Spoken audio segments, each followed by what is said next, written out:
nós vamos cantar o hino da vitória. Aleluia. Adore juntamente comigo nessa noite.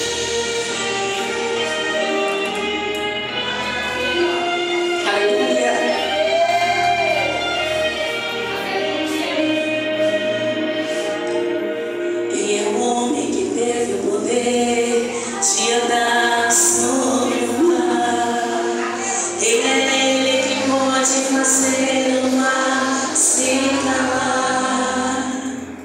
No momento em que a tempestade vier te afogar, ele vem com toda a autoridade e manda acalmar.